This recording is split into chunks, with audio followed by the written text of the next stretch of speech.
Boyce Watkins, and welcome to drboycetv.com, the home for intelligent Black people.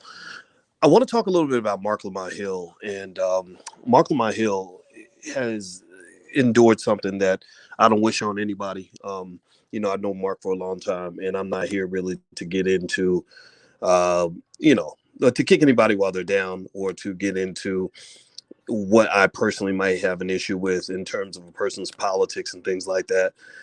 Well, in case you don't know, Marc Lamont Hill, who's on the Black News Channel, just put up this interesting post about being in the hospital. And Marcus and I saw he was in the hospital and said, "Well, what's he in the hospital for?" And he tweeted that he's got something. If I'm not mistaken, it was something called a deep vein thrombosis. Deep vein thrombosis related to blood clots that had to do with a surgery he had on his Achilles. And again, you guys know I know Mark doesn't think very highly of me. I don't honestly I don't like him that much either. I'm just keeping honest. But here's the point. I care more about you than I care about any personal issue I might have with Mark. And so Mark comes out and he mentions what's going on with him, and he mentions this deep vein thrombosis thing that's going on, and that he's in the hospital now.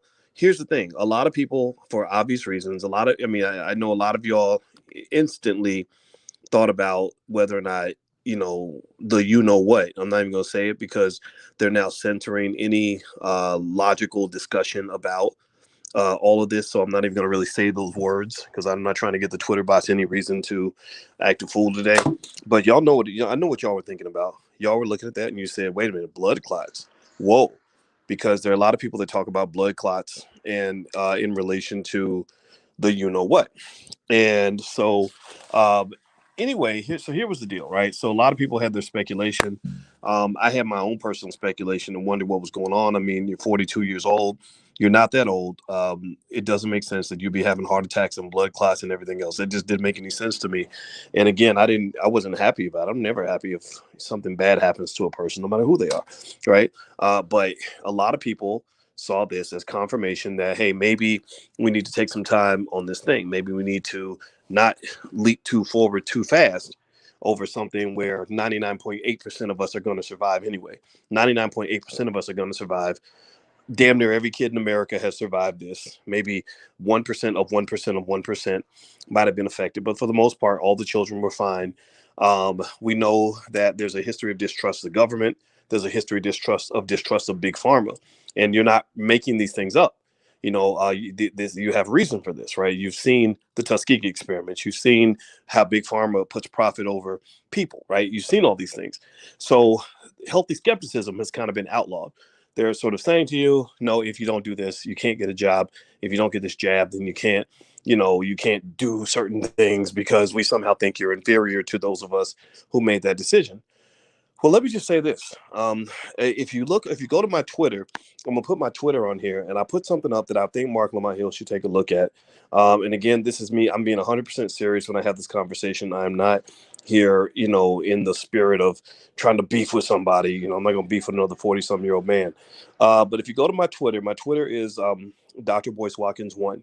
And on my Twitter, I put a link to an article that I encourage you just to take a look at.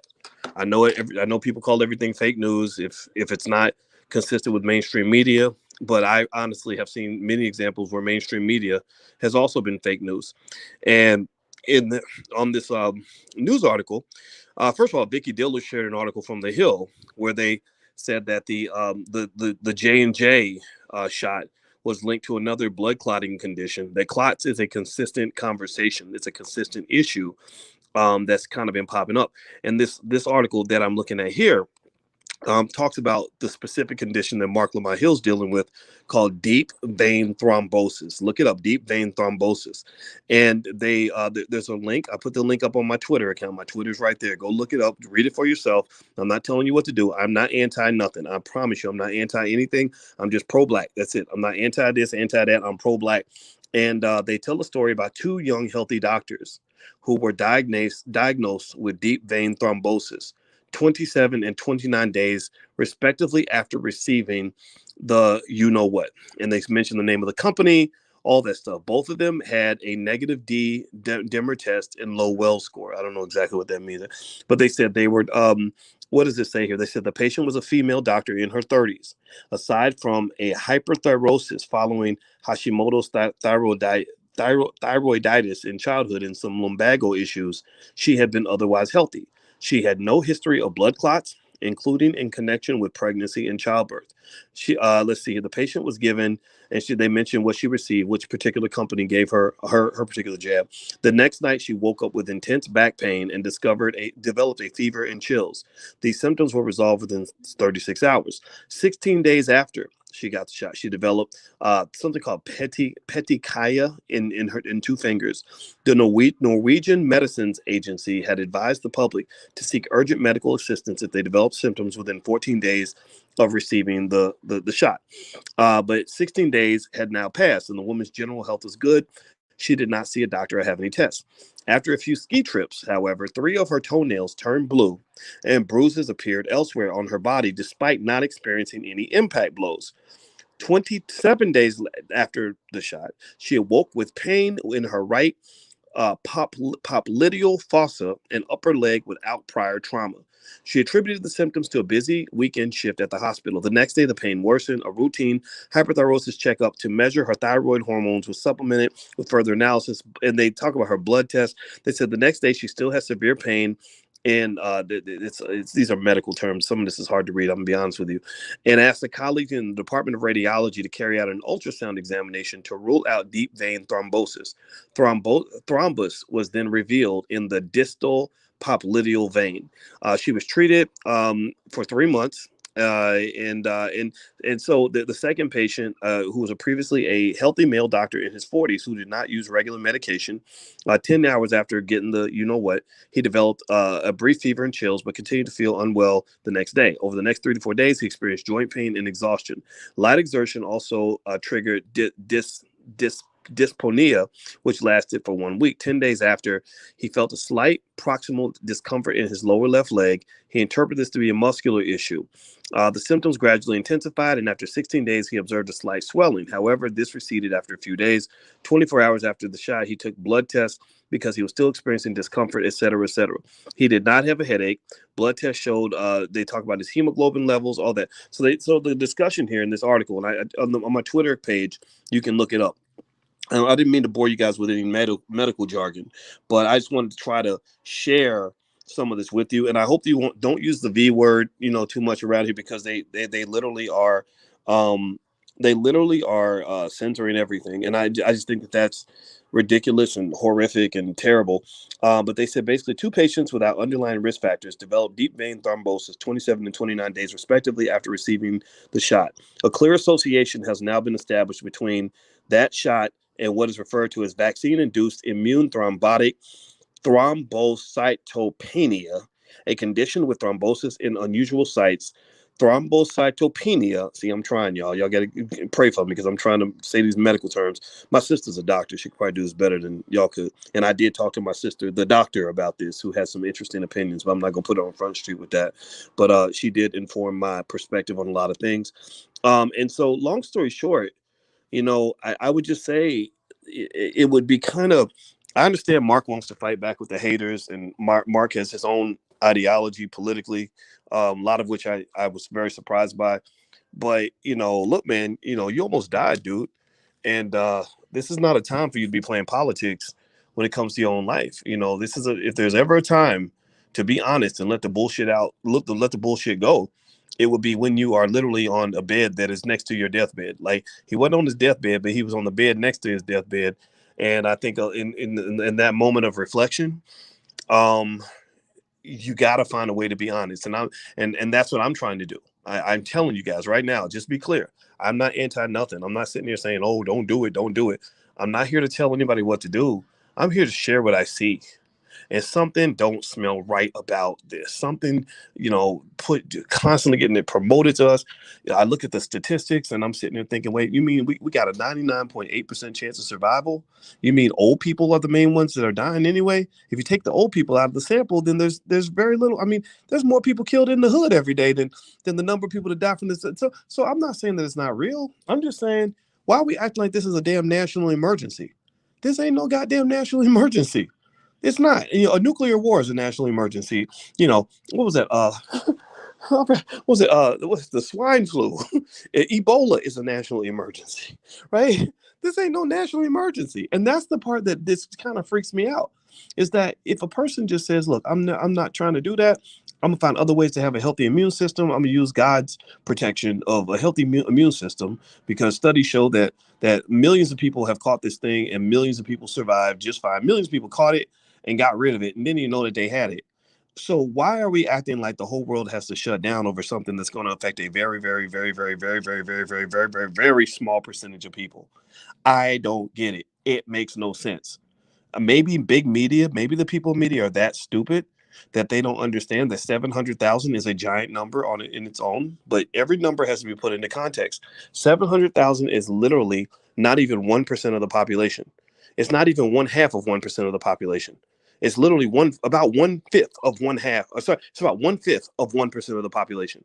So, and many of those people, if you take the old people out of that 700,000, I bet if you take that 700,000 person sample, you take out everybody over 65, you've probably got less than a third left. Seriously. Come on, man.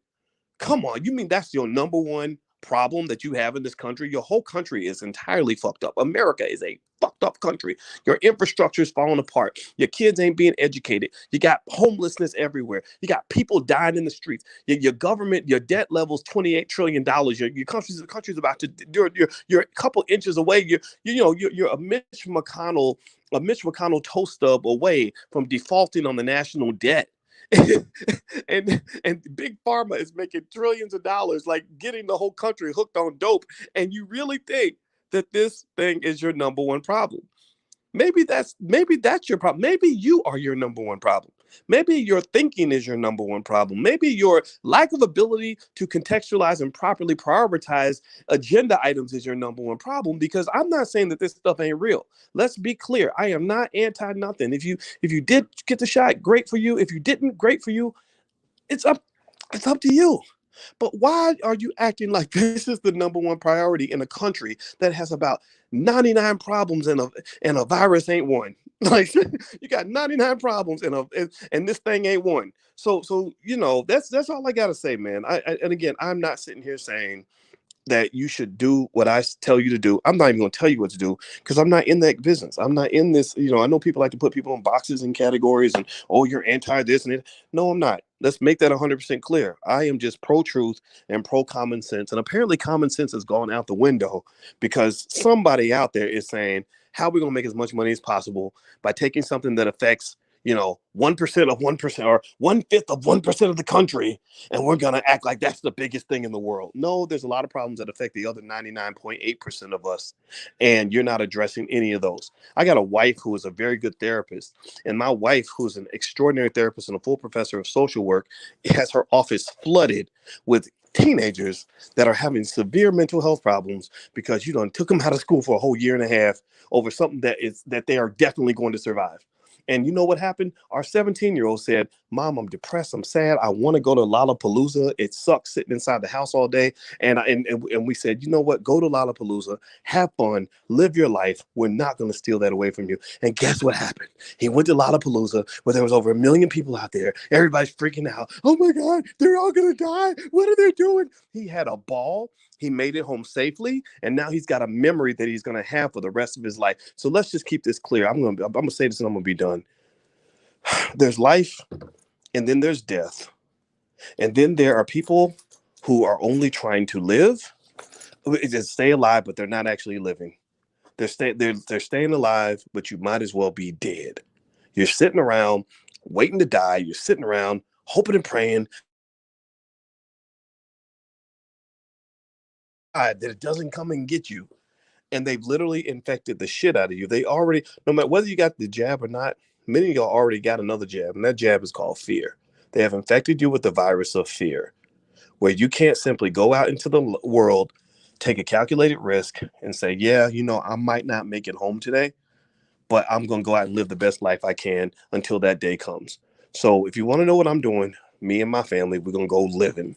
And I don't know what that means. I don't know how that's gonna end, but I'm not going out like a sucker and I'm not going out like a coward. So get out of here with that nonsense. It's all silly to me. Now, long story short, I wish Mark the best. I hope he's okay. I knew Mark very well back in the day. We don't hang out as much anymore.